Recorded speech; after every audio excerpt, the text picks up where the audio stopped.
On today's episode, we'll talk about how to know when the shot is good enough, Elvis, hidden figures, creating space for your actors, and of course, hoping they don't realize you don't know what you're doing. Just a little bit of business before we start. There may be a curse word here or there in this episode, so please listen responsibly. As always, our website, theop.io, is up and chock full of tips, tricks, and gooey operator goodness. Make sure to check out The Breakdown, where the best operators in the biz explain shots they have done, The Musings, where we discuss everything from quick tips to larger concepts of storytelling, the answers, the images, and so much more. I may or I may not take a break or two during this episode, but I promise that none of them will be longer than 22 seconds. Hey everybody, Danny Brown here, creator of the Knuckle Puck, and we at Knuckle Puck Camera are proud supporters of this episode of The Op. The Knuckle Puck is a camera accessory loved by operators and camera assistants alike that allows the operator to pan and tilt with precision and ease. Check it out at knucklepuckcamera.com and make sure to follow us on Instagram at knucklepuckcamera. Finally, if you are enjoying the podcast, please follow us, write a review, share us with your parents, and talk us up around the water cooler with your friends. So grab a beverage, sit back, and enjoy The Op. Thanks for listening. Lock it up, nice and quiet, and let's roll. Rolling. Victor 30 Echo, take 2. Hey, Mark. Hey, Mark. And camera set. And action. Hello and welcome back to The Op, the podcast where we talk about operating and the art of visual storytelling. I'm Dave Comides, your host, and we are one more time here in the Panavision Woodland Hills Theater, because it sounds better than the back of the camera truck at lunch, only slightly better, but a little better. Really excited today to have a friend, a great operator, steady camera operator, a camera operator, Jason Ellson. Some of Jason's credits, but not all of them by any means. Black Panther, Wakanda Forever, Elvis, Mulan, True Detective, Hidden Figures, Mortal Kombat, and Mortal Kombat 2, I think, right now. I didn't know this. He won the 2009 Emerging Cinematographer Award from Local 600 for the movie Aftermath. And in 2014, he was an Emmy winner for the documentary cinematography of a show called One Life. He has had SOC Camera Operator of the Year nominations for Mulan and Elvis. Is just a great operator, and I'm really excited to have you here.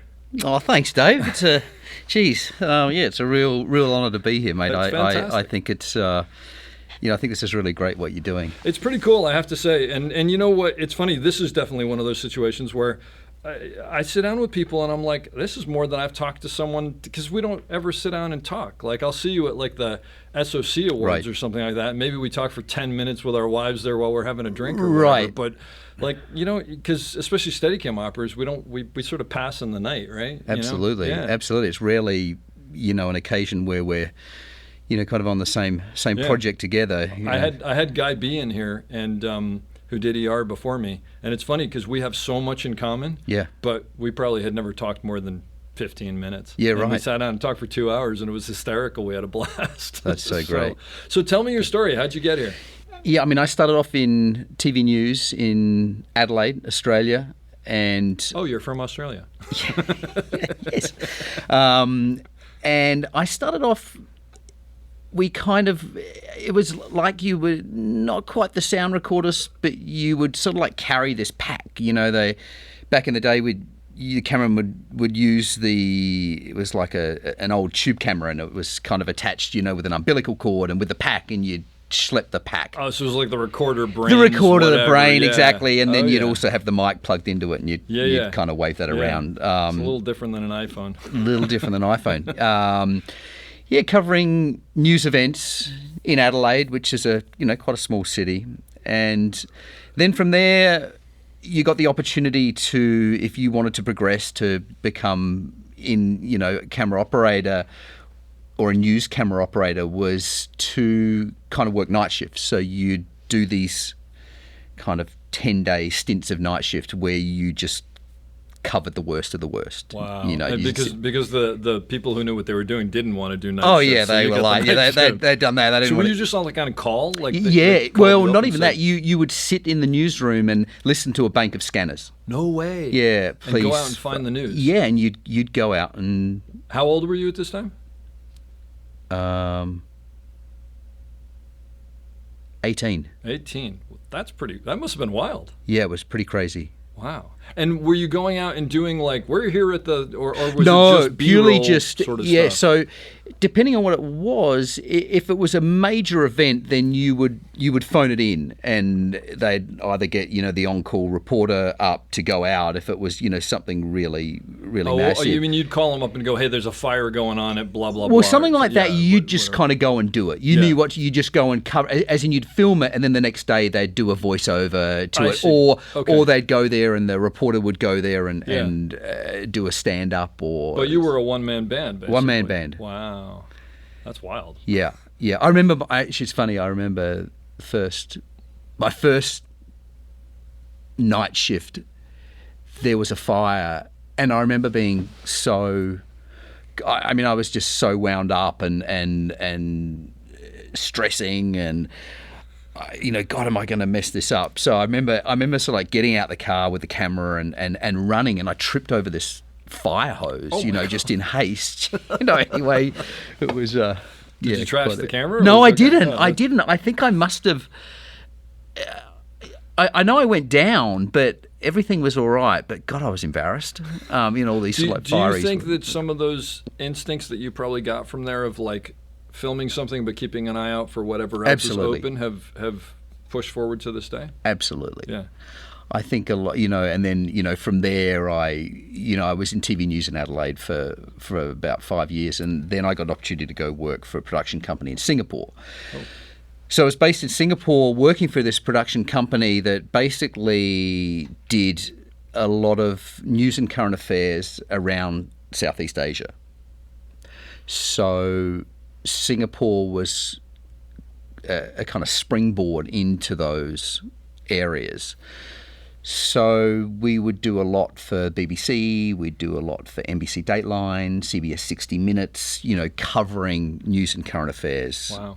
In That must have the been region. pretty cool. Yeah, it's pretty wild. And are you always basically getting a call, you got to jump on a plane with your gear and go to wherever? Exactly. Yeah, that's exactly how And it you're worked. like 22 or whatever it is? Or? Yeah, you're absolutely right. I moved there when I was 21, and it's probably around 21, Not a 22. bad Yeah, gig. very good, mate. Yeah, I know. It was back then. It was crazy. It was and This it was is what, 1980s? Yeah, this would have Or been 90s? 95. I was there 95 to Okay. 2000. Wow.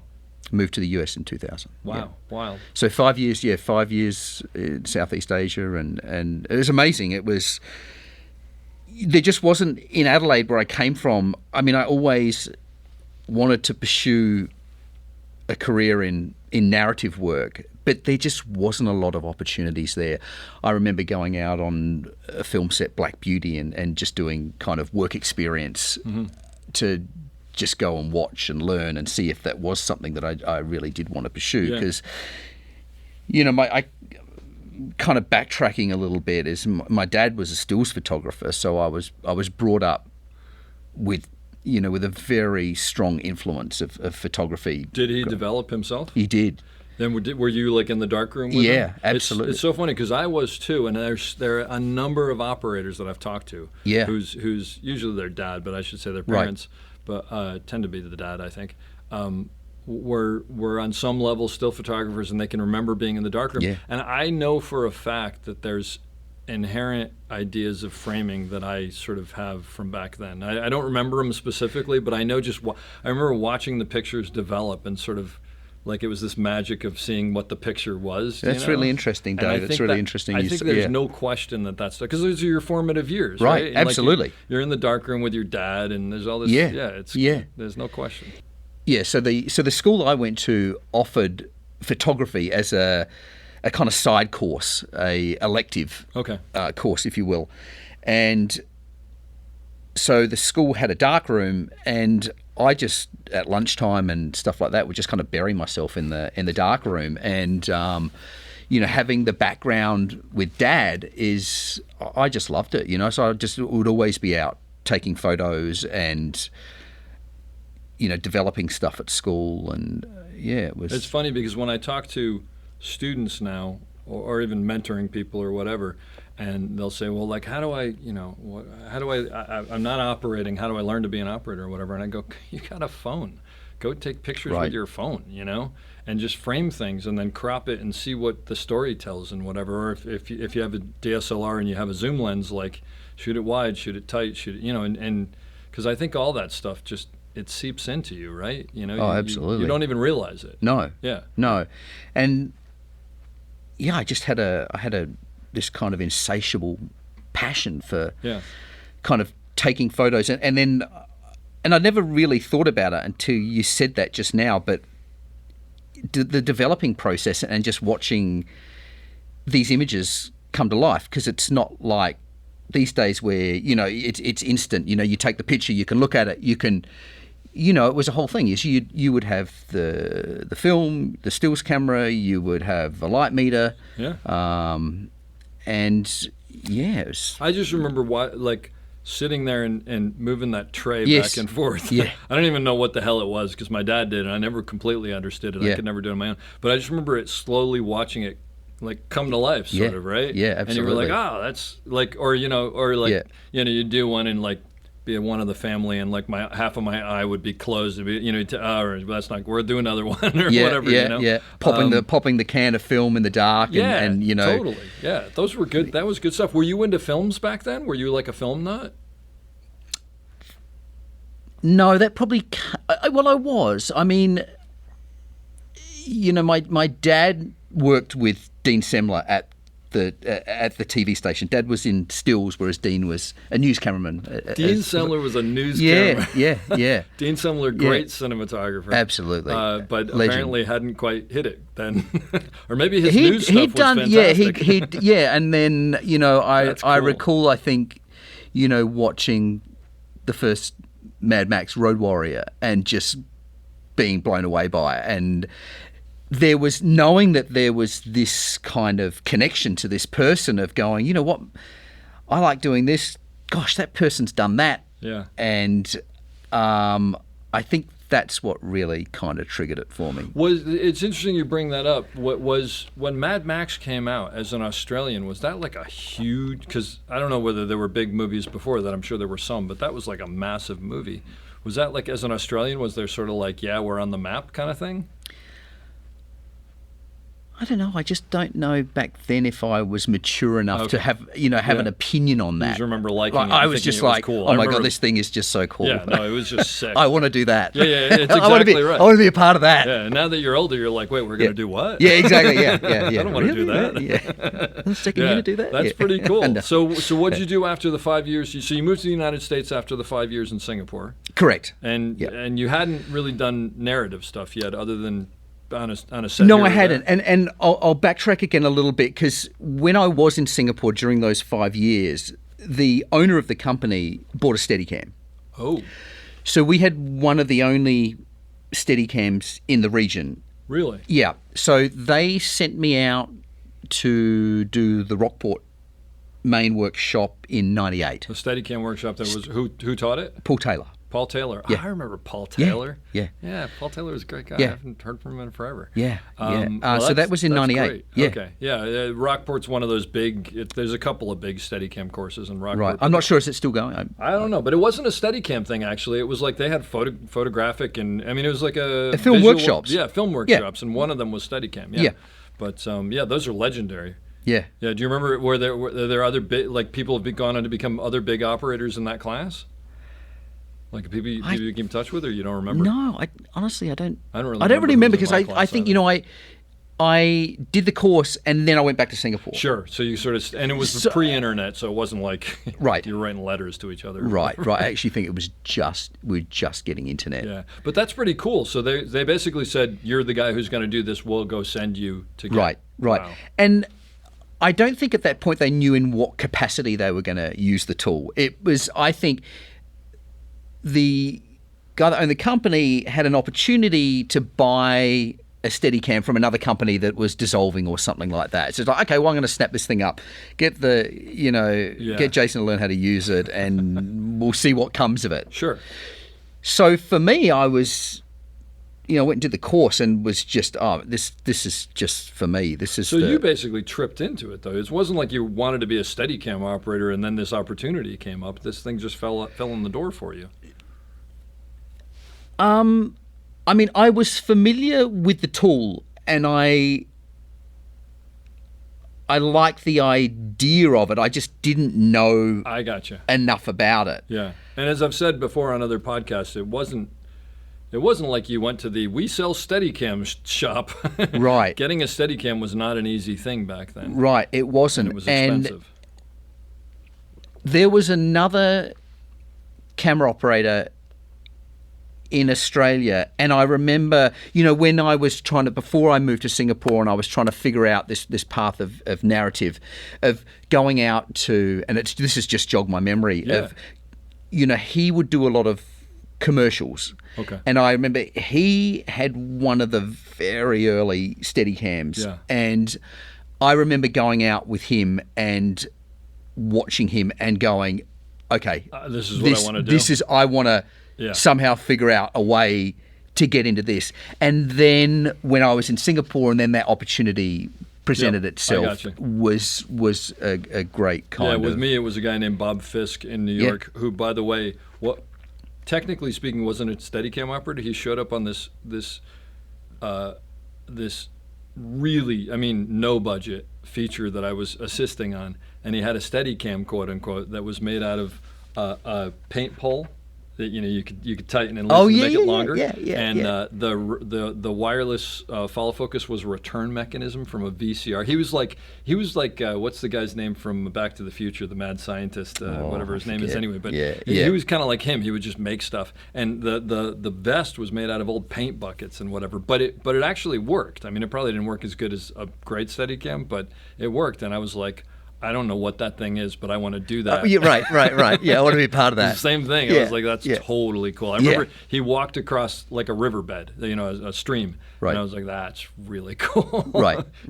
Yeah. So that's. But I think a lot of people have that. Is you just see it and you go, that's cool. It was just cool. Yeah. It was cool, and it was, kind of seeing what it could do and the opportunities it enabled was pretty awesome. That's great. Yeah. So you took the course and went back there? Yeah, took the course, went back to the course. It was in 98, and then I took the course, went back to Singapore, and, I just, every day I was still doing news and current affairs and documentaries, and every day I could put it on as I'd put it on, and then we would do these kind of corporate and commercial work, and I'd use it a lot in that. I'd just sort of like put it on, and we'd just do a corporate video, and most of it was in Steadicam. Yeah. And then there was a film rental place in Singapore, and I remember going there as often as I could. This was with it was a Provid, so it was. I don't know if it was Tiffin at that. I don't think it was still Cinema Products or one of those smaller rigs, versions, exactly. Like and I remember versions. going to the rental house and mounting an SR16 onto it and seeing if that could work. 16 millimeter camera. Exactly. Yeah. And so where did you move to? You moved here in 2000. Where'd you move to LA? I moved to LA. I moved to LA in 2000. Yeah. I had an opportunity with one of the BBC correspondents that I'd worked with in Southeast Asia. Oh, okay. Basically came up here to head up the LA bureau. So you're sort of still in the family a little bit. It's like completely that group. Yeah. Completely, because there was no other way I was going to get sponsored or you got to that's right. You got to worry about like visas and all that stuff. And so I knew that I wanted to pursue this career in narrative, but it was, how do I make it happen? Yeah. And that was an opportunity that I sort of like jumped on to go, all right, well look, I'll get there, do that. It's will afford me to pay the bills while I can then, when I'm not working, I can then go off and do short films and just which is what we all did actually. Yeah. And I like to tell people there was a year after I bought my Steadicam, which was a Model 1. It was serial number 23, so it was like the oldest Steadicam you could get. It's crazy. They made 25 when they first did them. Yeah. I delivered prosthetic hips to hospitals around Los Angeles for a year to make money, so that on the weekends I could do short films and music videos and figure out how to do it. And I think it's funny there, like I think that people who look at established operators like yourself, they don't realize that there was that time where it's like, I worked at Kentucky Fried Chicken to make money, pay my rent, and Absolutely. it does. And And there's nothing wrong with that because you did what you had to do to Right. get where you had to go. You Right. know? You're absolutely right, and I think at the core of it all, though, is because it was tough. I'm sure it was tough for you as well. All of that stuff, but I think you could not. There was just such a passion for storytelling and a passion to be in this industry, to make films, to be a part of that. Yeah. And for me, it was just this insatiable hunger that I just Yeah. would pursue. It doesn't make a difference what I have to do to get there. It doesn't I'm going make a difference. And I think there's actually something beneficial to it not just being handed to you and Los Angeles going, oh, Jason Elson's moved here. Let's just give him a big, a job on a big feature. It's like that you've actually like sweated and toiled to get there, that it's that much sweeter when you actually get that opportunity. Because Absolutely. And it took a while. It took quite a while to obviously build a reel up, meet people. What were you doing? This is like 2002, 2001, something like that? Yeah. Yeah. So this is pre-internet? No. Look, I want to say lose track. I just got an email address in Singapore Okay. before I left. So I think Gotcha. around So there was but there wasn't social media or anything like that. There No. was just emails. But so how'd you find jobs? How'd you connect with people? Because you didn't even know people socially when you got I there. didn't. So what I would do is I'd go to the film schools and put a flyer up. And you brought the Steadicam with you, or did you have a Steadicam at that point? No, I was renting one from. Gotcha. Was it Dennis Lane? Is the Buffalo Could be. Den? There was also Derek Whitehouse, but he sold stuff.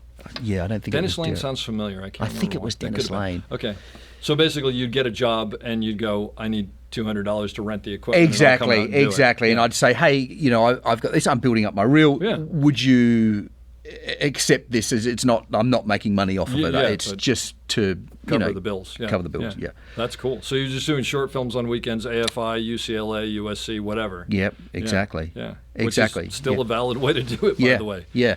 And I also had. There was still the Dean Semler contact. Oh, so you sort of knew him on a level. Absolutely. Okay. Yeah. And by then, Dean Semler was a big. I mean, he'd hit massive. It. Oh yeah. Massive, Oscar-winning. Yeah. He wasn't going back and doing news stuff on the weekends. He was not. No.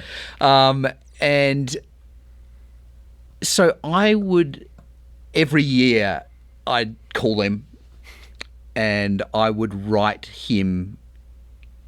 I would write him a long email of just to say, hey, this is what I've been doing. I really wanted to get in there. Yeah. Yeah. So I just kept plugging away at him, and he was so gracious with his time, and just such a wonderful. Was he living out here, or was he living No, he in was living Australia? here. So he'd moved here. Okay. He was here. Yeah. So That's and cool.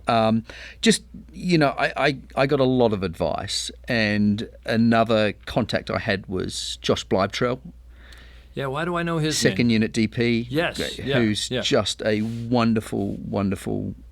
And you met him on a short? Or I something, met or? him because his brother was a news cameraman based out of Bangkok. There you go. So we would often in the region would cross paths. Yeah. So Okay. I was kind of planting this seed back then of these kind of degrees of separation and how Totally. can I try and make this happen. So Josh was another contact that I had, and then also I got in touch with Andrew Rowlands, and Andrew Rowlands, I can't speak Great highly enough of Steadicam it. operator. Great now DP. Yeah.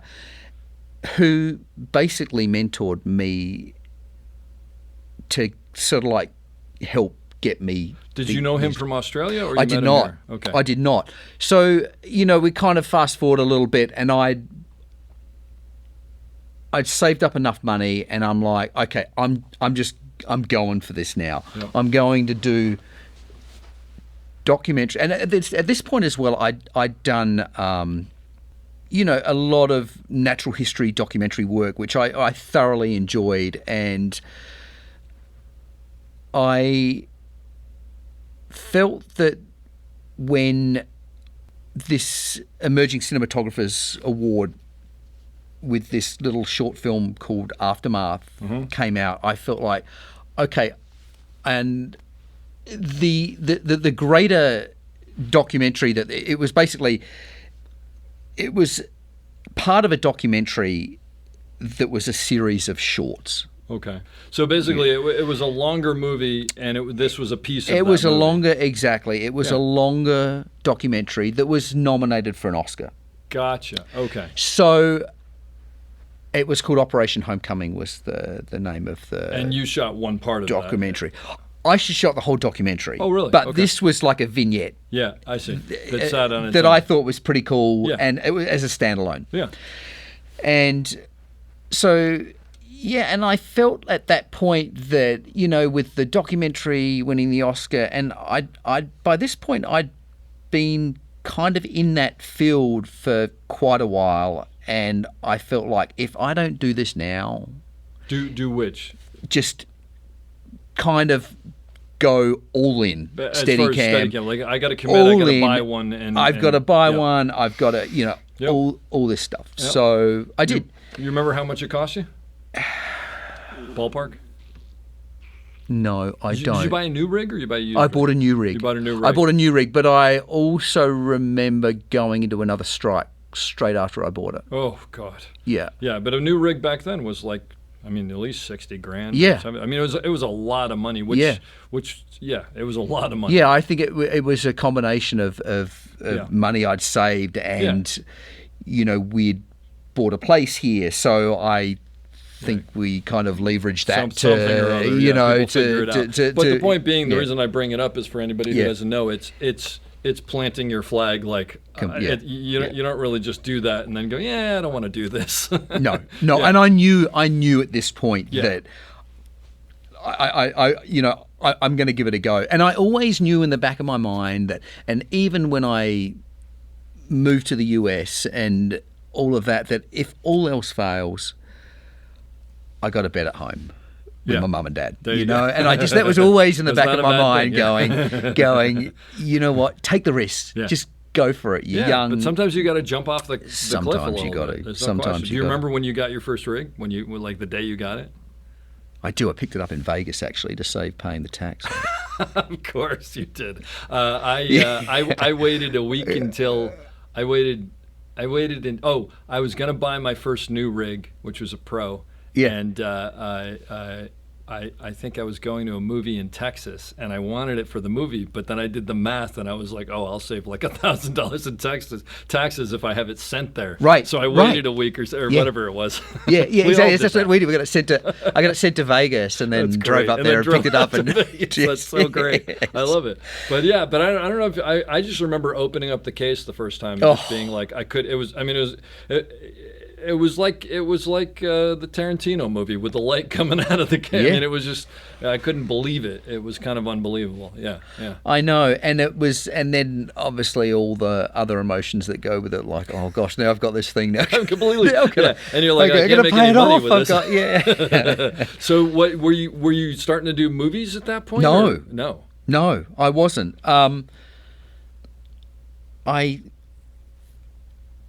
I was still sort of like plugging it. So what I was doing was I was plugging away at the shorts, Yeah. building up the reel. Andrew Rollins again was extremely gracious with his time and would, suggest me for things, and I would keep doing. Basically, each month I'd go, all right, what do I need to cover my monthly expenses? And I would sort of like delve back into the world of news and current affairs to basically cover that. Yeah.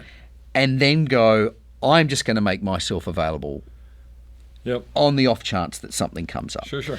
So then I got offered this commercial that Andrew couldn't do, and it was with Bill Pope. Love Bill Pope. So Bill Pope, big cinematographer, Matrix, and so many Spider-Man, and you name it. And I remember getting the opportunity to go out and do this, and Dave, I was a mess. I don't think I slept for like 5 days, And 5 nights Bill before. Pope's a tough guy to work with. He demands that people know what they're doing. Yeah. Bill doesn't suffer fools lightly, no, he and does and not. and I was just like, and I remember saying to Andrew, I was beside myself. I was an absolute. By the way, the fact that Andrew gave you a job with Bill Pope when I- you didn't know what you were doing, I know, is I either was- really cruel or really I cool? know, I'm not sure what it is. I was like, what have you done to me? Anyway, and to make matters worse is, so I kind of tried to find out as much information about this commercial Sure. as I did, not knowing really how you go about doing that. Which, Anyway. of course, by the way, there's no information usually to find out. Right. Because it's not like we've been shooting for 2 months and we could tell you all about it. Right, exactly. And I remember, I think I got sent the boards. Okay. And I remember seeing the boards of this 8-foot giant strolling through a fairground, Okay. and going, oh my God, how am I gonna do this? I'm like 5'5". Like, what are they going to expect of me? Yeah. And I remember, I think I kind of maybe emailed Bill, or someone was like, hi, it's Jason. You don't know me. I just want to let you know What's the that plan, or- what's the plan for Yeah. this? And it's like, no. We want it to be low and Yeah. have that, that Yeah. presence. Like, I could do that. Presence. Like, I'm like, okay, well, you got the guy But for the that. thing that I like is that, and I'm just trying to think the last time I thought I saw Andrew Rowlands, Andrew's not 6'7". I mean, he's Right. not small, but he's probably 5'10" or 5'11" or Yeah. something. I don't know what he is. Yeah. So ironically, it's not even like he's that much different. than Right. you, but still, what you immediately do when you're new is you go, oh, I can't do it because of this, and I'm not Right. going to be able to do it because of that. Right. I still do that. I still do all I still do that. I had a massive imposter syndrome. I have the most massive imposter That's syndrome. hysterical. So you did that. You did it okay. We obviously. digress. Yeah. So it went really well. And you know what? It's funny. So I remember it was a night shoot, and I remember the next morning I was flying out to Trinidad and Tobago to film frigate birds for For a documentary. BBC Life. Okay. And I remember, we'd finished the shots that I need to do, probably was around 11 or 12 or something like you're that. saying after you got down there. Right, that night. yeah, And then yeah. I was flying out at something like 6:30 the next morning. Yeah, I got you. Okay. Right. And this was, I think it was Santa Clarita or somewhere like that. That's where we the were in commercial commercial. was, yeah. But I wanted to stay because I wanted to watch. I wanted to watch Bill. I wanted to watch. So they were like, we have 2 Steadicam shots, and you can go home Right. because we got the rest of the night. Right, we got I the rest of the you. night Yeah, to sure. finish it off, and I hung around. And I remember hanging around and getting back home to the apartment at 4 a.m, and basically just pulling, getting the Steadicam cases up the escalator, trying not to wake my wife up, and then getting the other cases that I needed to sort of like go back downstairs and get on a plane and Get go on to a plane without sleeping. without sleeping. But that's what you did back then. That's 'Cause what you you just did. wanted more. You just wanted everything. just couldn't get enough of it. Do you find, even though at this point that you're still sort of like, I mean, you're an 8-camera operator now, so you're there the whole time, but do you still find that you're just like, no, I just want to be involved, and I just want to watch, and I just want to see what other people do? And, Oh, absolutely. Yeah. Absolutely. I think that's part of the job I think so. requirement, right? That you are there, you want to. It's observation. It's observing people, observing personalities. You're constantly,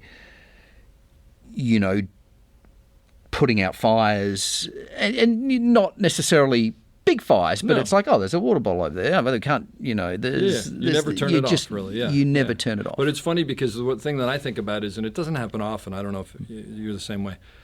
I'll go visit someone on set, like someone will go, "Hey, we're shooting around the corner." And Right. I go sit on a walk on, and there'll be someone doing Steadicam, and I'll look at it and I'll be like, "Wow, that's really cool," because I don't really get to see people do Steadicam Absolutely. that Yeah, you're often, right. and I'm like, "Wow, he looks so smooth." Like, and I'm thinking You're to right. myself, "No, but I know what he's doing. Like, Right. why is this so impressive to me?" And there's this part of me that, like, I'm guessing you're the same way. Like, you've probably been operating as long as I have, give or take, like 30 some years or whatever. And, Yeah. you get jaded and you get sort of like, oh, God, I want to, we've been doing this 12 hours. I want to go home. Right. But then you see something and you're like, this is a really cool job. Yeah, absolutely. This is really great.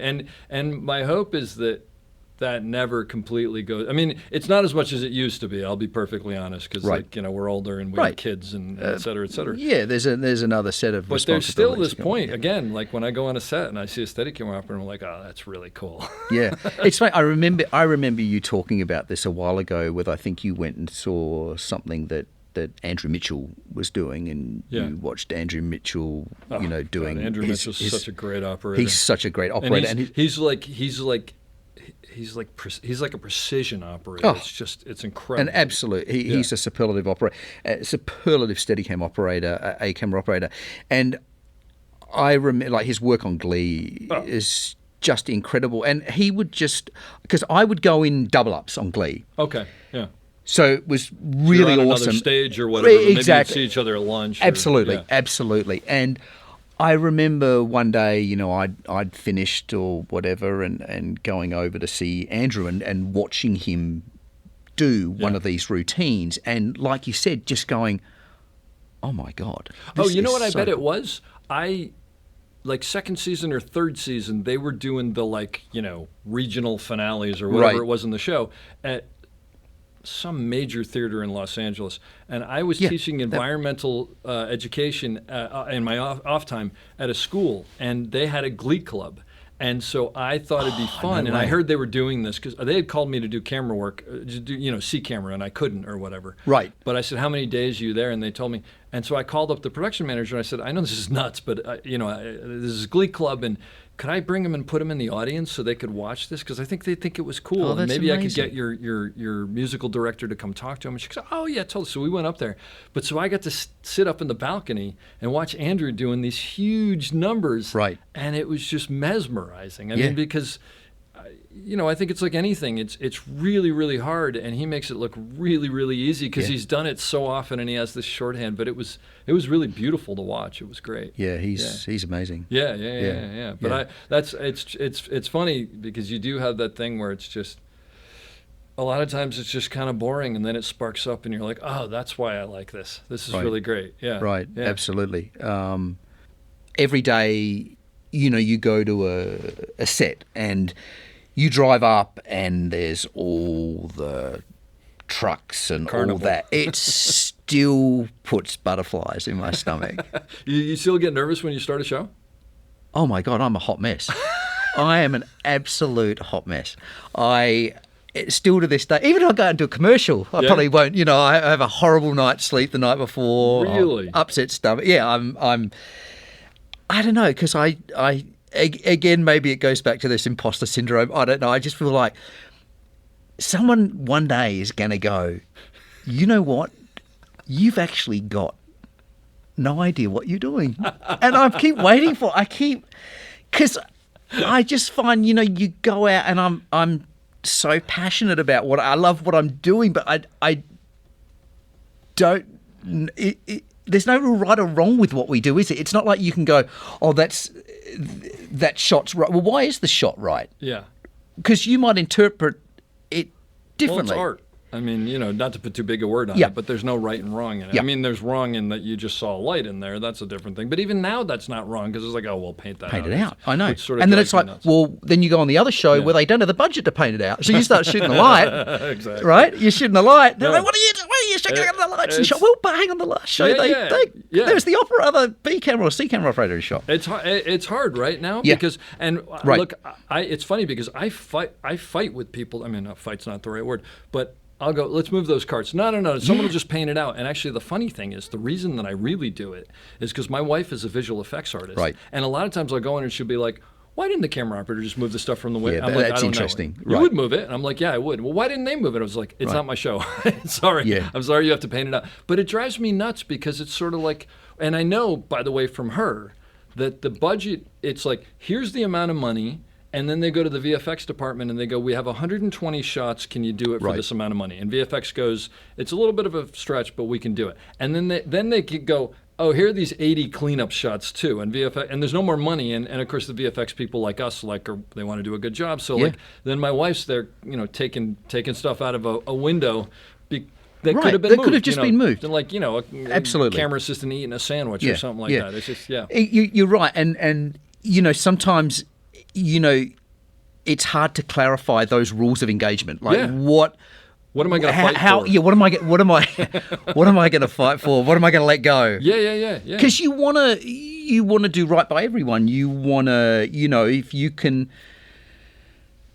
enhance a shot or fix something, like you said, like there's a light stand in there, save that person having to paint it out. There's a monetary thing down the road, which the problem is Absolutely. on the set there. They're Right. going, well, moving that is Right. going to take 5 minutes, and I don't want to take the 5 minutes. And then you're like, yeah, but if we're going to compare the 5 minutes against the time, well, someone doesn't have the time to take it out at the end, so maybe the editor has to cut around it or whatever. So it's not really, you can't really compare it. So what I just sort of always try to go back to, it's 1990, and we Right. have to do it Yeah. the right way. Yeah. And then if someone says we don't have time for that, I go, okay, I tried, and and whatever. But the other thing that bothers me a little bit is like I think it's really easy to get lazy, right? Yeah. And go, well, they'll just fix it.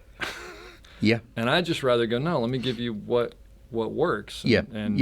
Or here's what I suggest, and you can either shoot me down, or we'll take a minute to. Yes, but you bring up a great point. It's like you have to decide when to fight those battles and how far to fight those battles. And that goes across the board with, do you want a second take? I'm sure you're like me, is every shot I do, I dislike. Oh, I've never done a good shot. It's Actually, always. I've done 3 good shots, but I could have done them better. Right. Yeah, no, absolutely. And it's that of when do you ask to go again? Because there might have been a great actor performance. And I remember on Elvis, Mandy would say to me, Mandy Walker, who I've done, who won the Academy Award for Elvis? No, she was nominated. Nominated, yes. But she won. There's something that she won. She won the ASC award. Yeah, and who was nominated for a bunch of other. It's like a laundry list of awards. Yeah. And I remember Mandy, I'd be like, oh God, I could have done that better, or I could have. And she goes, look, you've got to realise that what you think is a bad shot is actually a really good shot. Yeah. But isn't that what we do? Isn't that what we strive for? Is we strive for the perfect shot. And it doesn't exist. It doesn't. Which is the dirty little secret, right? Because no matter what, if I go, that shot was perfect, but I could have turned that corner faster. Right. If I do the exact same shot but turn the corner faster, I'm like, that shot's really good. But if I just tilt it up a little, Exactly. it's a domino effect. I could have held that little bit of wall 100%. for like a few frames. But it's interesting. So one of the things I ask a lot of people, I'll ask you right now is, but I think we were talking about it there, is the difference between a good operator and a great operator, I think, is the great operator always thinks it can be better. It's one of the things. I mean, there's many things, but I think there's also something in the great operator, and maybe this is what she was talking to, also knows when it can always be better, but it's absolutely, and I don't want to use good enough because that has a sort of negative connotation, but realizes there's time, and there's the actor doing it for a 5th time for no reason, and the big thing is, to me, it told the story. Yeah. And that's when the shot is perfect, right? You're absolutely right, and you might have had a good take 1, you might have blown take 2, but the actor had an awesome performance, and how can you go back and say, oh, can we do one more on, could you nail that again? Yeah, could you that emotional kind of, and you're right, and it's kind of having the maturity to let go and go, okay, you know what? Yeah. I'm not going to, this has all the elements they need. I'm not going to rock the boat for my own ego. Yeah. Although it's weird because I don't know, at least a little that I know you, and I think I'm the same way. It's not my ego. It's not because I want people to look at it and go, Dave Comides is great. It's just because I want it to be great. It's my sorry, let me rephrase that. My personal ego. Oh, no, by no means. But I don't even know if it's ego. Maybe it's not that's ego. Not the right word. I think it's pride. Maybe it's your pride. You know what? You're right, Dave. Which maybe is ego. I don't know. Yeah. But it's also, I think it's, I know you're the same. It's because we care. It is. And what I've gotten to the point of is, if we're doing a shot, let's say it's a Steadicam shot, so it's just sort of me running around out there, right. not the dog. Well, dog grip's probably on my back, but I'm in charge of the move and whatever, right. So it's all on me as far as that.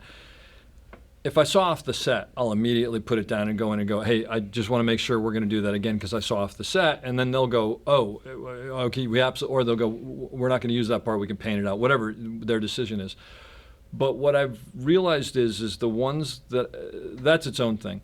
But the other ones that I'll tend to bring up are things that I'll go over and I'll go, I know you're happy, but I just want to throw this in here. If when I came around the corner, I nicked that and pulled it in, I think it tells the story better. And I'm not saying that as a way to pitch that. I'm saying that that's usually what my decision now is. Did I come up with something that's a better way to tell the story? And I feel like I have an obligation to say, I think we're missing something that could be really great. Now it's your decision whether we do it or not. But whereas if it's like there's a bobble or whatever, I sort of let it go now. Yeah, I think you've touched on something really important there, Dave, is that I think as operators, we shouldn't be afraid to suggest things if we've found something that maybe during the shot or before the shot that could potentially enhance the shot. Yeah. Is to speak up. You've got to do it the right way. Yeah. So tell me about doing it the right way. Tell me about doing it the wrong way. Because I think that's actually very valuable for people to hear. Well, I think you've got to be very kind of, I suppose, feel like you've got a relation. There's some form of well, maybe you don't. You don't need a relation, because I feel like I'm at the point in my career where if I feel strongly about something, I'm going to bring it up, and it might be the wrong thing. Yeah. But if it's something I feel strongly about, I'll bring it up, and it might be the wrong thing, but what it might do is it might stir a different conversation. And it might then be like, well, no, not that bad, but what about this? And then it's like these goosebump moments where you have everyone collaborating and being able to have a voice to basically enhance the end product. Sure. So it might not be right. It might, be, very wrong. But does it create we're all creatives. Does it help stimulate the conversation? It's interesting because it's not always about I came up with the idea. No. It's about when I'm bringing up got us to the next level. And even if you bring it up and they go, no, this totally works and da-da-da-da, so be it. Absolutely. They've heard it. Oh, I'm going to let it go. No problem. So let me ask you this, because I know you've been here and I've been here too. You're doing a shot, like a hard shot. Right. Cut. Everybody erupts. They're screaming at the monitors, and you know that there is a problem, like a problem that you need to go again. So there's that thing of you don't want to scream across the set, we're screwed, or nobody move on or whatever. But you got to go over and make that known. How do you? You mean they're screaming because the shot was great? My God, I can't believe it was so unbelievable. Jason, it was great, and the actor, it was great, and this, and everybody's convinced that they've just gotten it, and you know that there is a fatal flaw in that shot that you're shocked that people didn't see. Do you know? Yeah. You. I don't understand. You didn't see when I actually panned over and saw all of Video Village, and or something like that.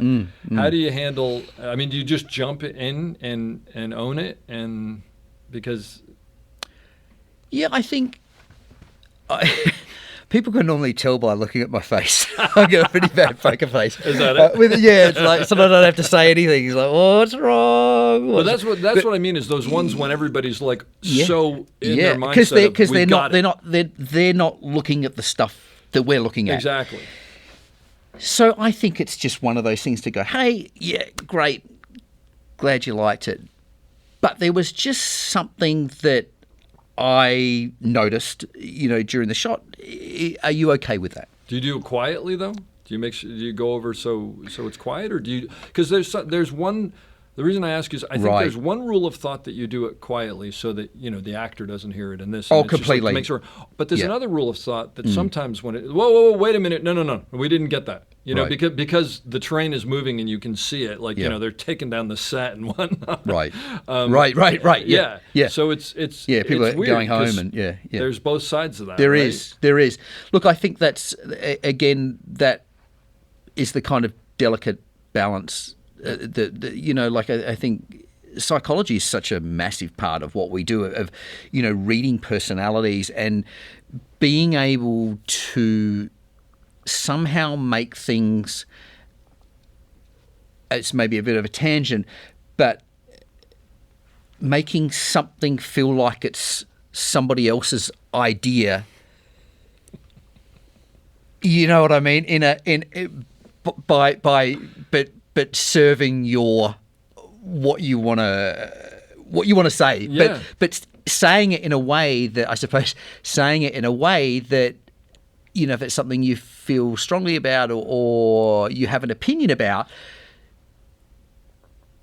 and you kind of want to get your own way with it, of somehow trying to work out a way to make the person think that it's their idea. No, you know what I mean? But it seems sort of hard like, to explain. No, but what you're saying, it's 100% of what I think. It's 100% of what we do. Jeff Haley had this really interesting thing. Oh yeah, I don't know how well you know Jeff Haley. But Jeff Haley's literally like a rocket scientist. He's so unbelievably smart. Yes, yeah. I mean, I felt half the time like I was looking up words and stuff like that. But no, he said he had this great thing, and he said, no, it's literally like. The director will come up to you and go, so I think what we need to do is the camera needs to be really, really high. And then what your response is like, I love that idea. That is such a great idea, because then what I can do is I can put the camera on the floor and be up and see him, and he'd be so big, and they're basking in the glow of whatever, that they're like, yeah, that's great. Right. Yeah. And it was funny because I heard it. I was like, that's kind of genius. And he goes, no, it works like 80% of the time. Yeah. But it is... for anybody who's starting out in this, what they have to realize is that set has 200 egos on it, right? And some of them are massive, and your job is to sort of find a way between all of them to get. And I don't want to say what you need.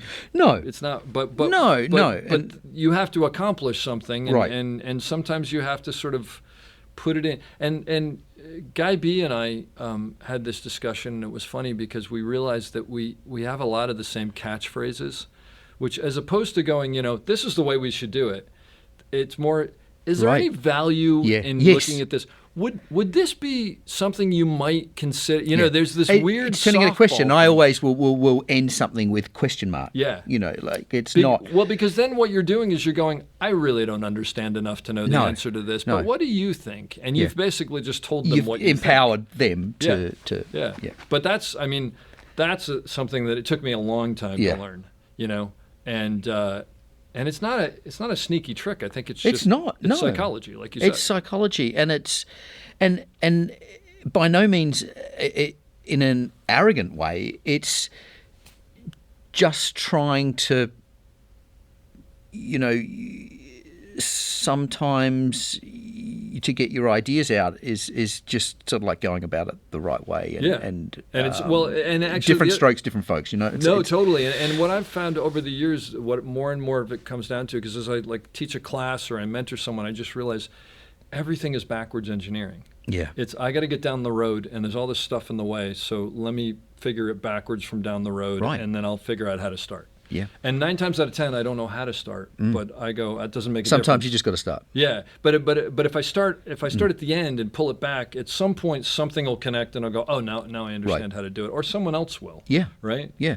So you were talking about the psychology. It's a good point to sort of veer off into this. What about working with actors? Because you've worked with huge actors, and the one thing I want to ask you specifically about, at least from what I read, is working on Elvis. What was his name? Austin Butler. Apparently that was like method to method's end, in that he was Elvis the whole time, and and was in character all the time and everything, to the point that it actually sounds like it almost was a little tough on his psyche from what I read. Yeah. Was he or someone else, how do you work as an operator with a method actor who he's Elvis in 1956, Right.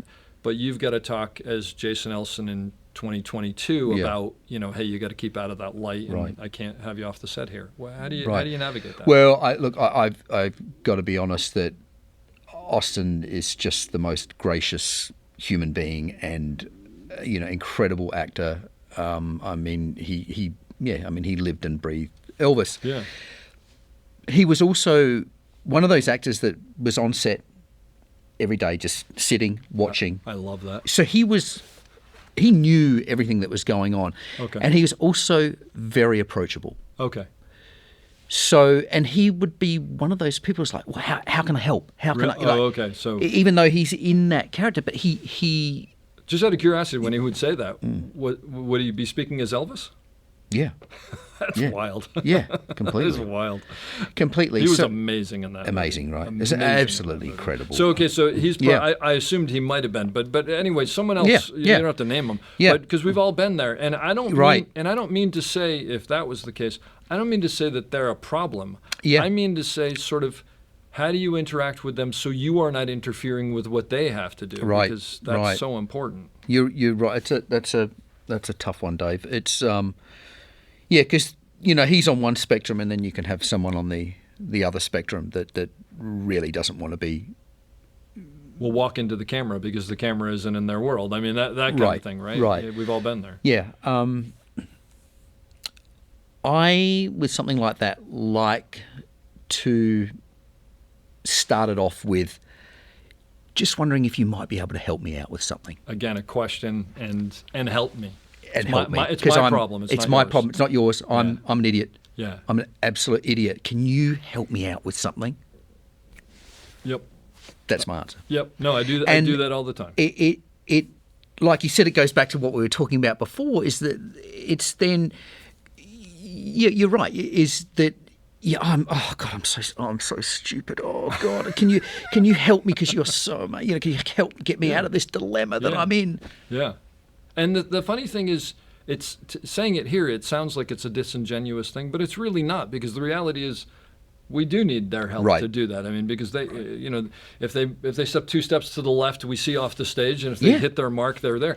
So then usually it becomes to me, can you help me with this? And is there anything I can do to assist you with that? Like if we move this lamp over here, absolutely, so that was in your way, would that help you? I don't want to be right. And you don't want to deep dive too much. You don't want to sort of like go, well, you say, well, because if that and that happens, and I see that, and then the video village is behind that, and then behind. Although it's in a weird way that you've probably worked with them. There's some actors who want to know. Some want to know. And so, so beginning of a show, how do you approach the act? How do you get to know the actors? How do you get to figure out whether they're the method actor, whether they're the person who wants all that, whether they're that weird actor, and I don't mean weird in a bad way, who can literally be like, hang on a second, and then the other guy said blah blah blah, and he laughs, and they call action, and he starts to cry. And I don't even understand how they do that.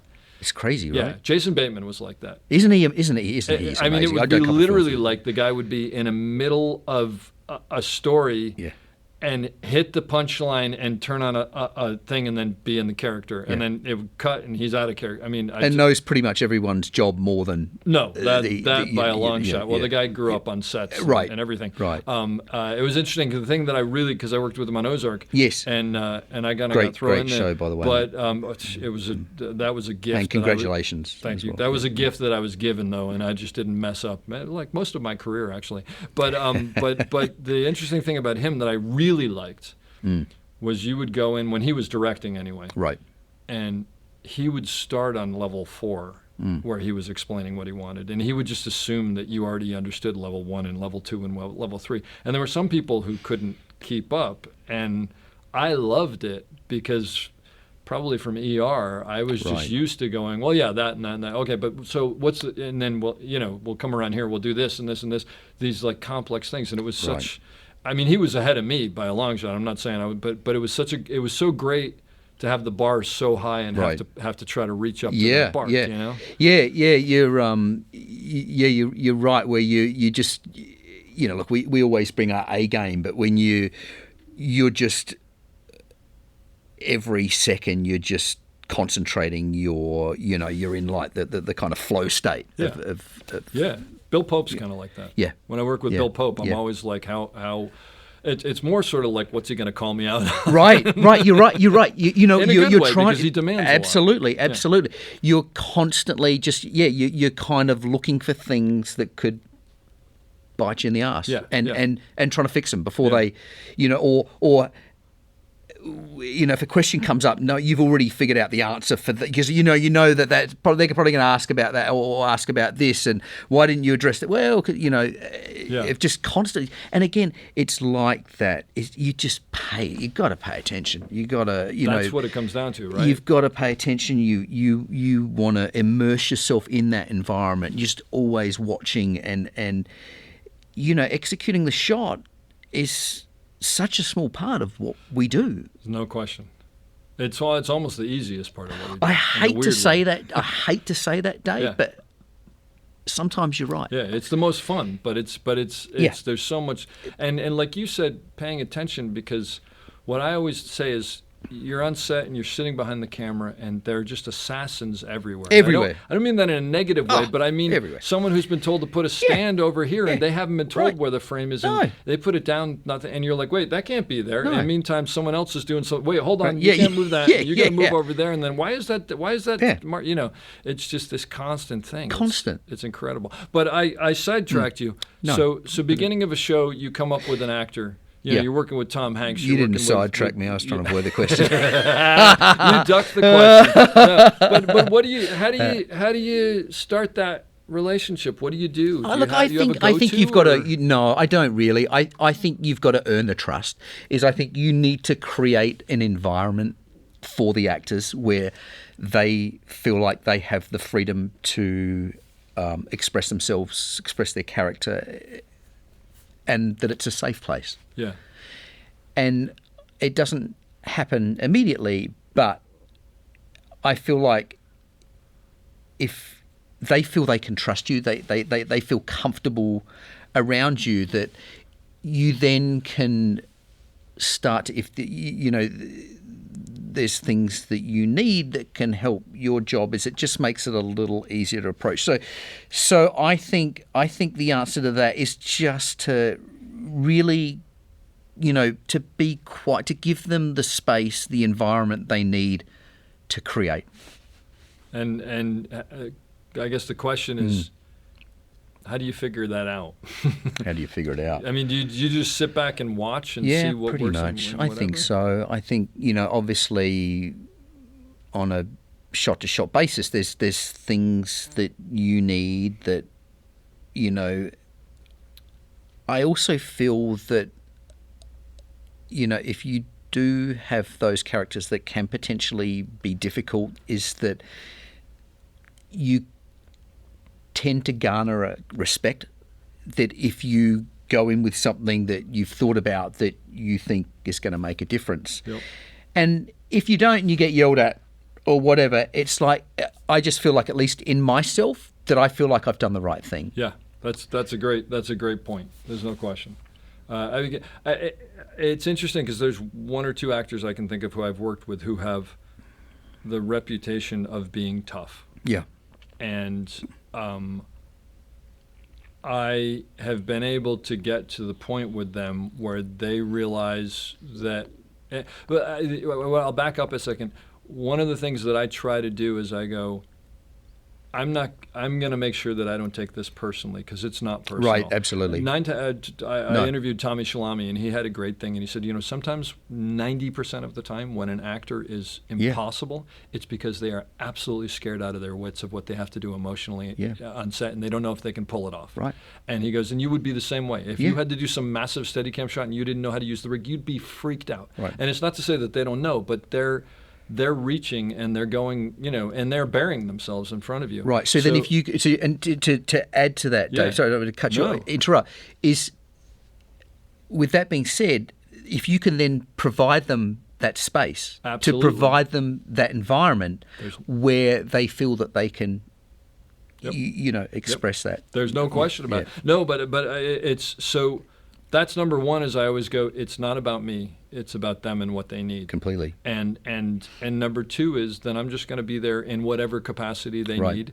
And again, I am going to ask them, hey, you're having trouble hitting that mark, whatever, and know that they may chew my head off. Yes. And when they chew my head off, I just go, okay, and then I go over to the DP and I go, listen, Right. I don't know what to do here, but this isn't working. Right. And it's nothing against them, but how do you want to play this? You want absolutely. okay if they're out of their light Yeah. or whatever. Yeah. But I think it's that respect, and I told this on one. At some point, I'm going to have said everything I could ever say about my experiences on all these podcasts because I throw things in. But great. There was one show. You've got a wealth of that experience. I won't. Well, there was one show that I won't say the show or the person, but there was an actress who I had become fairly close with because it does happen, right? Yeah, absolutely. I mean, you don't try, but you just you're together for 60 days or whatever. Right. I had a similar thing with Colin Farrel on 13 Lives. Wonderful because guy. well, awesome. Colin Farrell, actually, who you brought into the SOC correct. Awards last year, Yeah. who, God, I'm going to post this because I think it's out there. Colin Farrell gave that discussion about his. He gave. Right. Did he give you? Who did he do? What was he there for? He gave someone an award or something. No, he accepted he the got the governor's award. the governor's award. That's right. Colin Farrell got the governor's Yeah. award from the SOC last year at the This award year. show.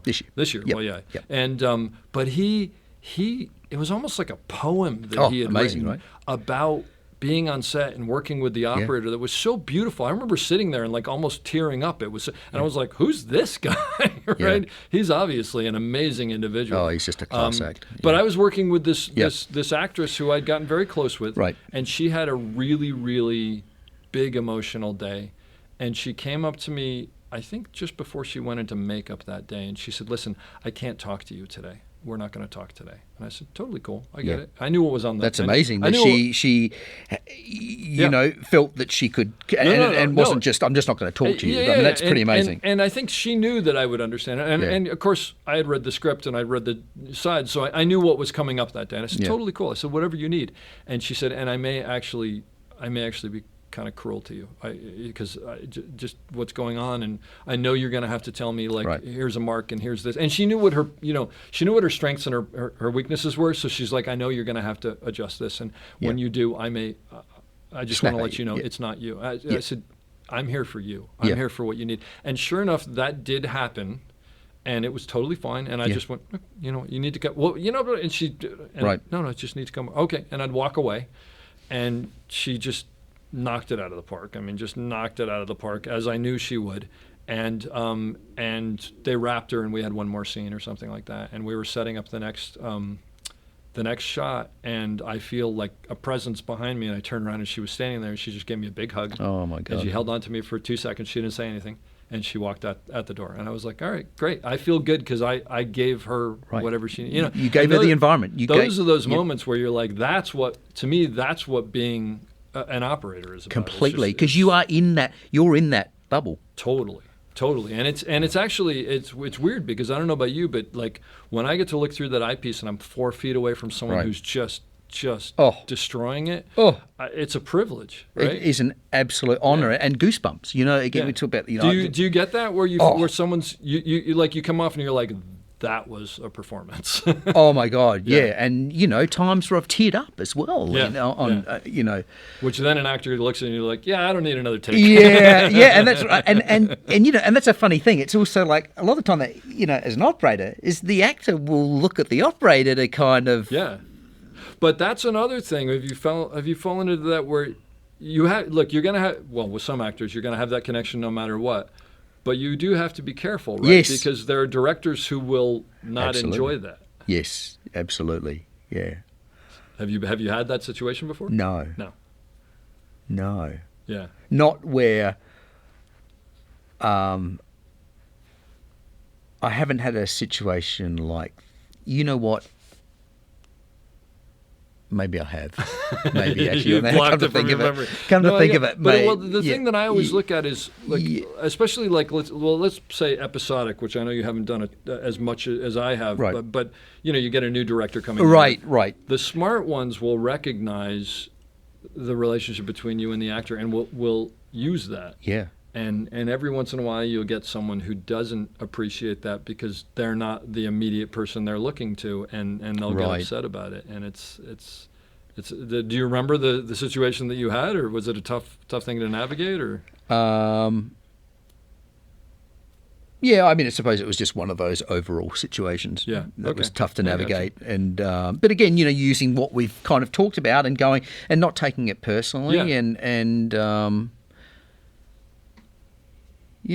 just again speaking up. Like, I think you've got to, when you feel strongly about something that's going to enhance the end product. Yeah. And it might be right or wrong, again, going back to this, that it might stir up a greater conversation, or it might, I like that idea, because it's not necessarily about going, this is the way to do it. No, and we it's do not. It. It's about going, this is the way I think we should do it, and then coming to something else that's even better. Right. That you and it's didn't like, think I'm of. a creative, you're a creative. Yeah. We're in this creative environment. Yeah.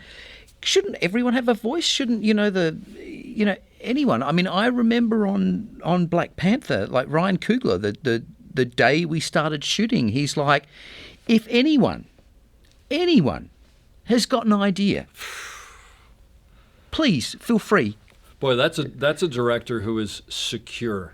Oh, he's amazing. That's fantastic. Amazing. What a dream. But what to from day one know you're in that environment. To empower those people. To empower every single person on that set. Yeah. And what that does as well is it makes everyone give 110%. They're invested, right? They're creatively invested in the end product. And that's, I know I've spoken about it before, but that's what I always do with my dolly grip and my camera system. I have to empower the dolly grip. I mean, that's a... Well, and it's not even that. It's just I look at it and I go, look, my eye's in here. Right. And I know what I'm seeing, but you're seeing a whole different world. So I could be missing the best part of this that you see. Let me know. That's often my first hire on a job is the dolly grip. Yeah. Because I mean, we do a whole podcast on that subject, because they can just make or break an operator. There's no question, and it's there's those dolly grips who can move from A to B, and there's those dolly grips who know why they're moving from A to B, and that's the entire difference in the world. Yep.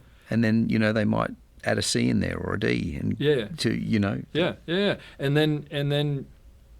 If you have your assistant and your dolly grip and you on that same sort of triangle going, it's just the thing that I always talk about is, to me, anytime you're on the edge of falling off the cliff, is where actually interesting stuff happens. Right. And I think that's acting too, right? It's like It's most of the gotta great be, performances are so close to not working. Yeah. That and you have to be willing to fail, right? Yeah.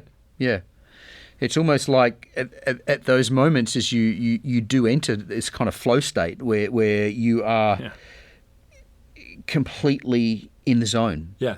That you are just the concentration, and it's pretty powerful stuff. Do you find that when you get in that zone where everything's just working right, if you're doing a Steadicam shot, that you don't even think about operating anymore? You're just watching it almost, or are you constantly thinking about I've got to go 4 steps and I've got to turn left? No. I mean, sometimes by necessity you have to do that to get into something or around something or whatever. But I'd like to think that we.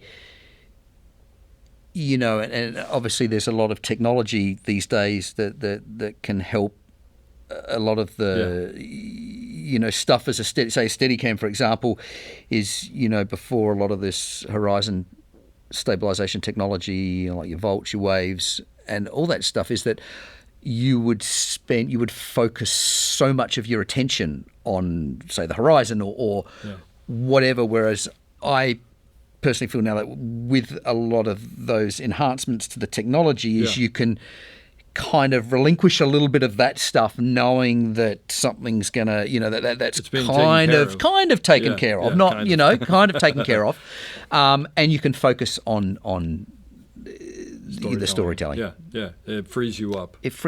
Yeah.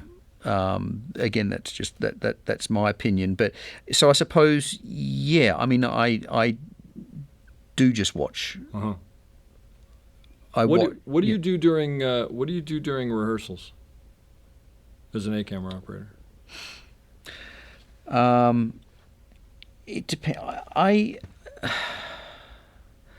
I'll often write notes. Like I will have the sides and I'll have the back, and I'll write notes about what people are doing physically, or I'll what I'll sometimes, depending on how complex or whatever it is I'll we'll do a rehearsal and I'll map out roughly on paper what happened in the rehearsal, Okay. and then the lines of then they on that line they move over there, or the that eye line lines. they, the lines are where they move around the room. Yeah, dialogue sorry. lines. Dialogue, If they gets up out of the chair and Yep. moves over there, or Okay. she comes around the corner at that point, and figuring out those beats, that way. So yeah, I'm And quite, then do you after rehearsal, do you then go in and pitch ideas? Do you have ideas for a shot, or do you wait to hear from?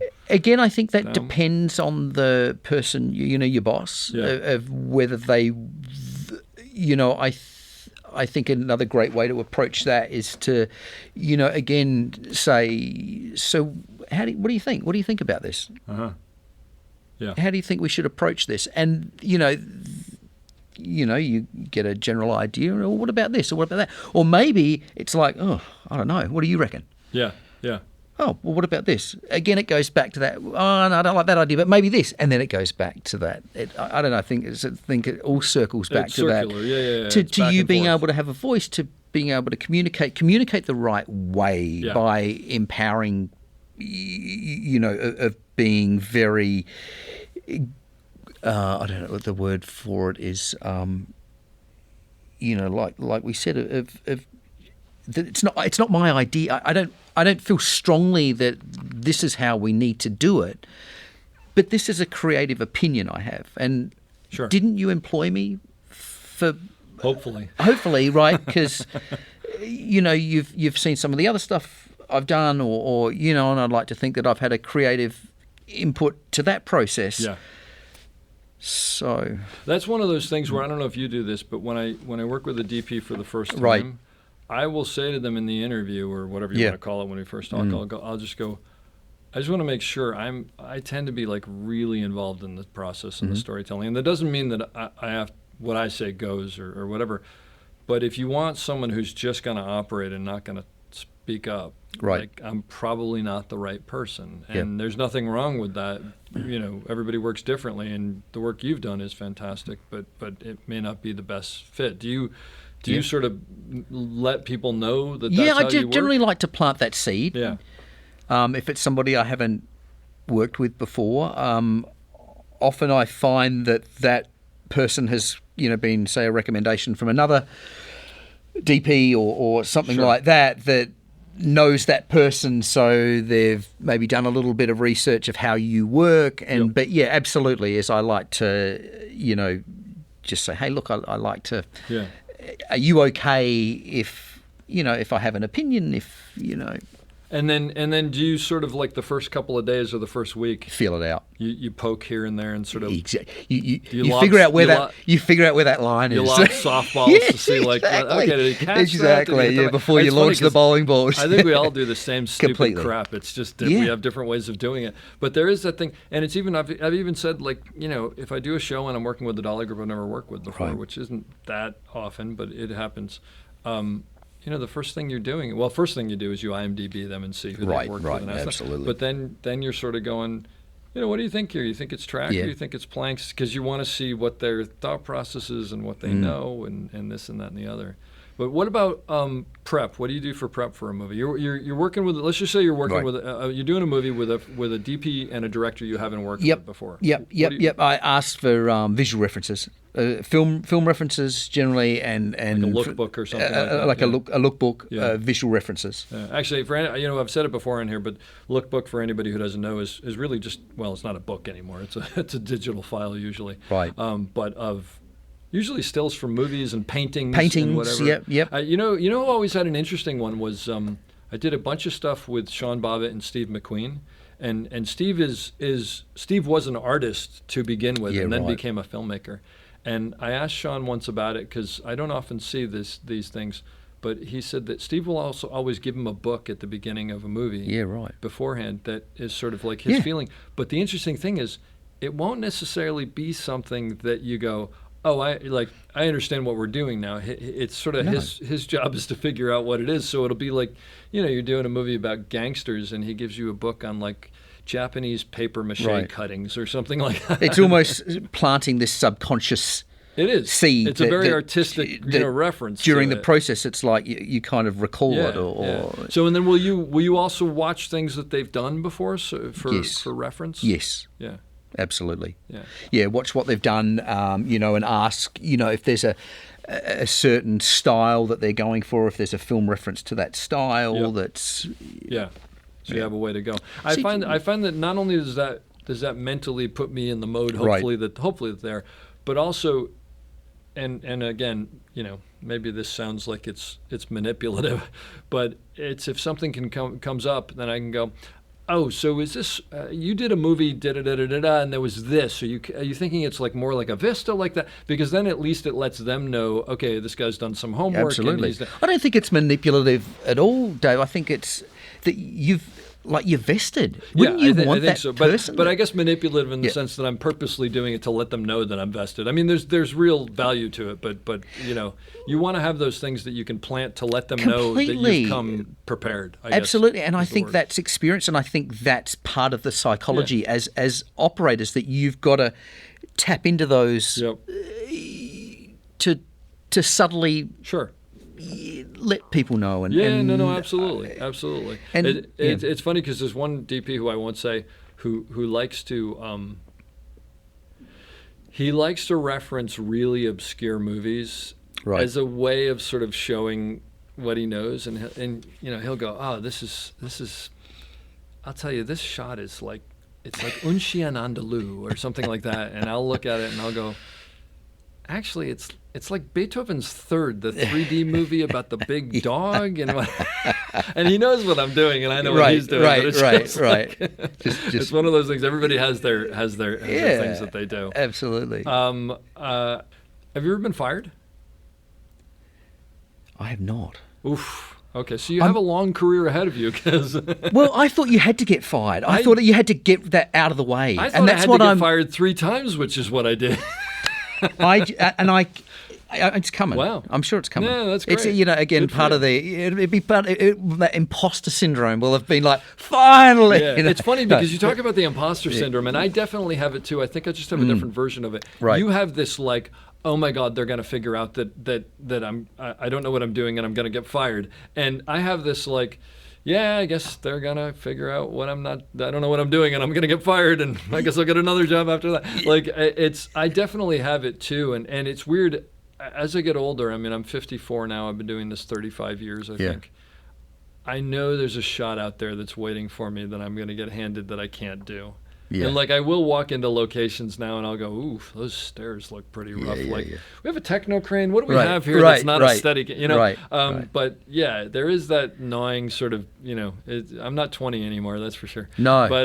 But then what I think you start to do is you start to get more creative about, I joke about it, but there is some truth to it. It's like, they're like, all right, so, we'll put it on the Steadicam with the 2,000 millimeter lens, and we're going to come here, and then we're going to come here. We're going to go up on the crane. We're going to come here. And then you're like, we could, yes, that is a great idea. We could do that. Or, let me just throw this out there. We could put it on a sandbag in the corner on a wide lens, and it would be very organic, and like, you have all these stupid words, right, that we all use when we want to sell a shot. Yeah. Because it's 14 hours into the day, and you're too tired to do it. Right. Exactly.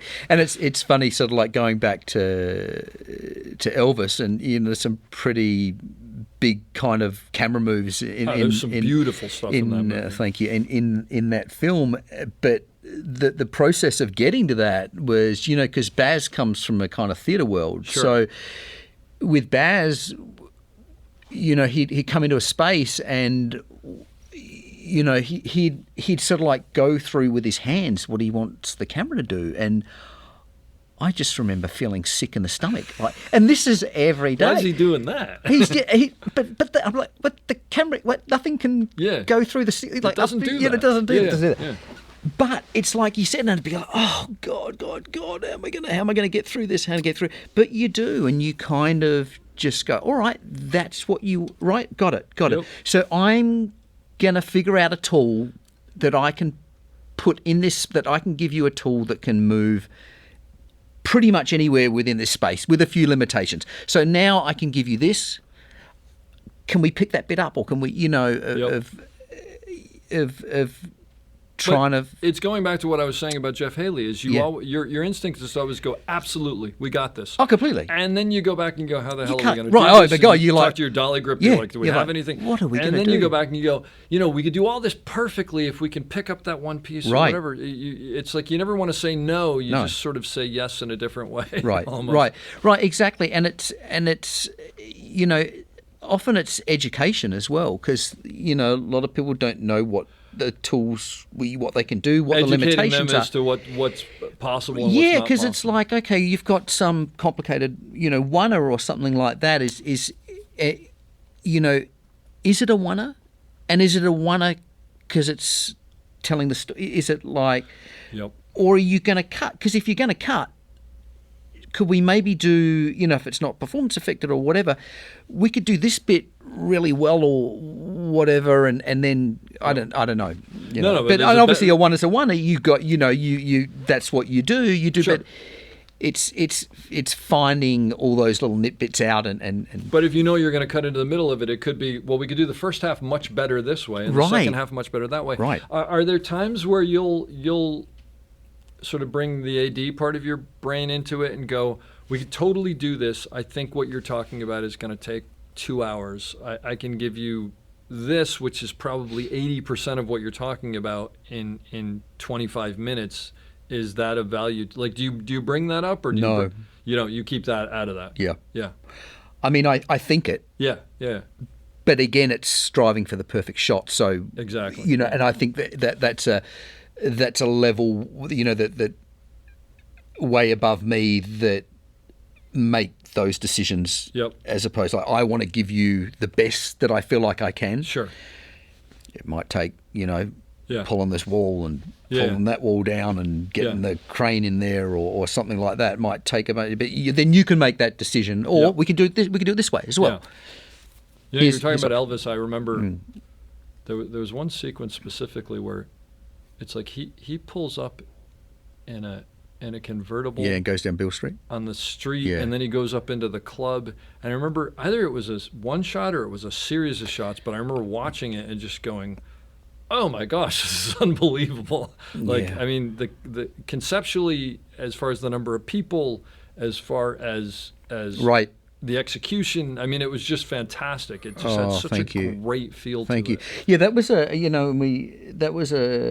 it started off as a Steadicam shot, taking him out of the Cadillac.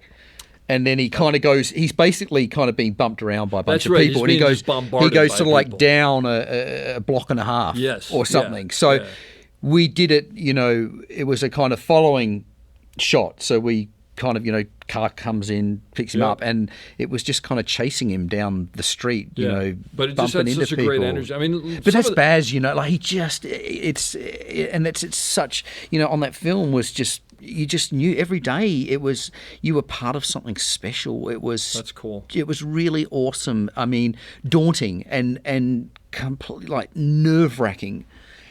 Because you're not sure if you can pull off. You don't know if you can pull it off, and it's not. It's every shot. Wow. There's not a shot where it's like, okay, I can take a. So you're just exhausted at the end of the day? You're exhausted, Dave. You're absolutely exhausted. And is it the kind of thing where, I mean, those are... But you feel so satisfied. I'm sure. But is it the kind of thing... Those are very big shots in that movie. There are a lot of them. Is it the kind of thing where you have a heads up for that usually? Or you just show up on the day and he goes, I've come up with this? Oh, completely. Wow. Completely. Or it might be one way and then would come back in and had an idea and... completely change it. On a movie like that where those shots are so involved, do you sometimes look at it and worry that it's becoming about the shot and not about the story? Does that enter on that or any movie? I should say. Yeah, it's a really good question. It probably should more than what it does, to be honest. Yeah. Because I don't think it happened on that movie, mainly because, and I know this isn't a bad word, but Baz Luhrmann movies are a spectacle, right? Oh, They're absolutely. They're just big. They're flamboyant. Yeah. And but there's sometimes when I'm on other shows where I'm like, I don't know. And it's not as much as it used to be. There was that point where everybody was trying to do the longer shot and the longer shot and the longer shot. Right, and there was right. that point where I was like, I think this is becoming about the shot. Yeah, which like the is Russian not arc or what- something. Just some crazy. No disrespect. I mean, No, it's no, no, no, amazing no, feat of filmmaking. Yeah, but at a certain point, it's like people are watching the shot, and if they're watching the shot, I feel like I'm not doing justice to the material. You know? Right. Or do you just keep quiet about that and that's someone else's? Yeah, I got to be honest. I don't voice that opinion that much. Because I feel like I'm so focused on making technically what's being required as best as possible, and sometimes those blurred lines of thinking, oh, hang on, what about the story? You're assuming that. I mean, I guess Baz Luhrmann's probably not a good example because I would imagine that he's so in tune with what he wants. Right. He just seems like a visionary. Absolutely. And I mean, actually, he's an auteur. He really Completely. is. You watch a Baz Luhrmann movie, you know it's a Baz Luhrmann movie. Completely. Yeah. Completely. Yeah. Absolutely. What an opportunity. Oh, That's amazing. fantastic. Amazing. I mean, not only Baz Luhrmann, but Baz Luhrmann and Elvis.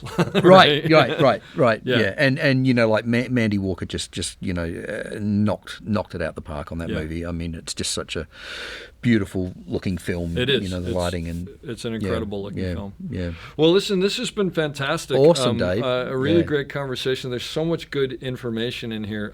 This is one of those. I mean, they all are, but some more than others. Where I walk out and I go, "Wow, I learned a lot."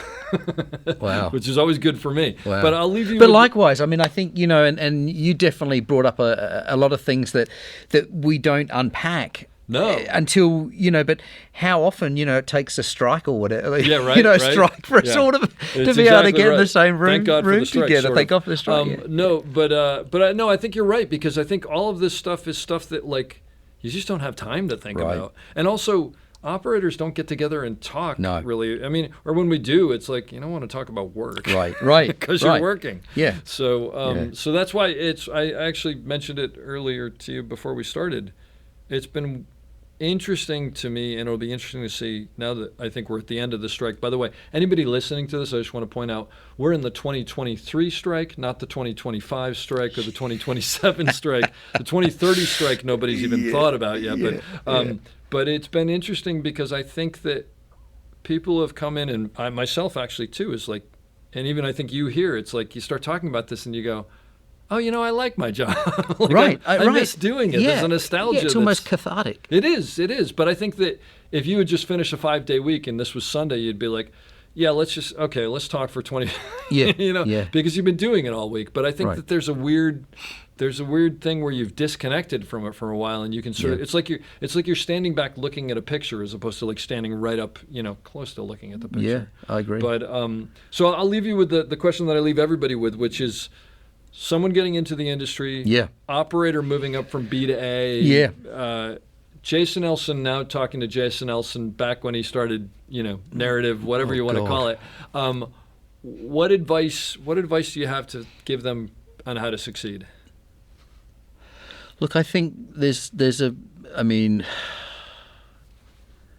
I suppose there's a few things.